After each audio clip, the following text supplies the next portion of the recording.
பெரியார் பேத்தி என்று நிரூபித்த கனிமொழி திணறடித்தா மாஸ் முடிவு. இந்த திமுகவை சார்ந்தவர்கள் எதற்கெடுத்தாலும் நாங்க பெரியாரின் வழி நடக்கிறோம், அவங்க வாரிசு அப்படின்லாம் பாடம் எடுக்க ஆரம்பிப்பாங்க.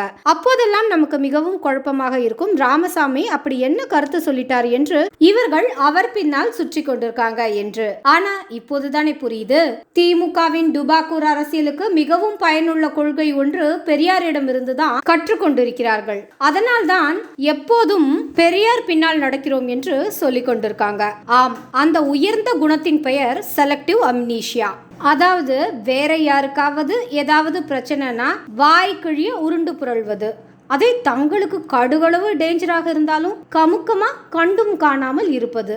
உதாரணமாக ஊரெல்லாம் பாதிக்கப்பட்ட மக்களுக்காக வியாக்கியானம் பேசிக் கொண்டிருந்த பெரியார் தமிழகத்தில் கீழ்வெண்மணி என்ற ஊரில் நடந்த மிக கொடூரமான ஜாதிய தாக்குதலுக்கு வாய் திறக்காம இருந்தாரு. காரணம் எல்லாம் பெருசா ஒன்றும் கிடையாது. மக்களை உயிரோடு கொளுத்தும் அளவுக்கு ஜாதி வெறி பிடித்த அந்த கொடூரன் ராமசாமியின் ஜாதியை சேர்ந்தவன் என்பதால் அப்படி ஒரு விஷயம் நடந்ததே தனக்கு தெரியாது என்ற ரேஞ்சுக்கு கண்ணை மூடிக்கொண்டு அமைதியாக இருந்தார் பெரியார். அந்த பெரியாரின் வழிவந்த பெரியாரின் பேத்தி தான் என்று பெருமையாக கூறிக்கொள்ளும் கனிமொழி தன்னுடைய மானசீக குருவின் சிறந்த சிஷ்யை என்று நிரூபித்து காட்டிட்டாரு. மணிப்பூரில் இரு இனங்களுக்கு இடையே நடந்த கலவரத்தில் ஒரு பெண்ணுக்கு அநீதி இழைக்கப்பட்டது உண்மை.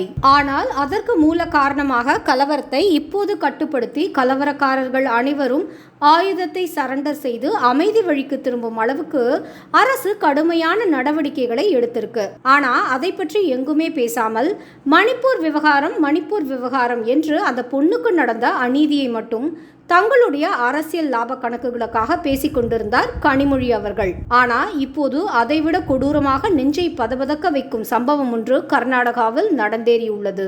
ஒரு காதல் ஜோடி வீட்டை எதிர்த்து திருமணம் செய்து கொண்டதற்கு அந்த பையனின் பெற்றோரை சரமாரியாக தாக்கியிருக்காங்க.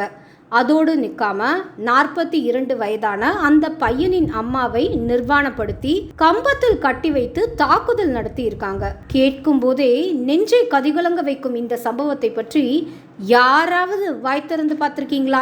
மணிப்பூரின் மகளுக்கு ஒரு நீதி, கர்நாடகத்தின் தாய் குலத்துக்கு ஒரு நீதி. மணிப்பூருக்கு பொங்கிய கனிமொழி கர்நாடகத்தில் நடந்த இந்த கொடுமைக்கு ஏன் மௌனம் காக்கிறார்? பாஜக ஆட்சி செய்யும் மாநிலங்களில் அசம்பாவிதம் நடந்தால் மட்டும்தான் வாய் திறப்பாரா கனிமொழி? கர்நாடகத்தில் காங்கிரஸ் ஆட்சி நடந்து வருவதால் தங்களுடைய எஜமானர்கள் மீது கோபத்தை காட்ட முடியாமல் இருக்காங்களா?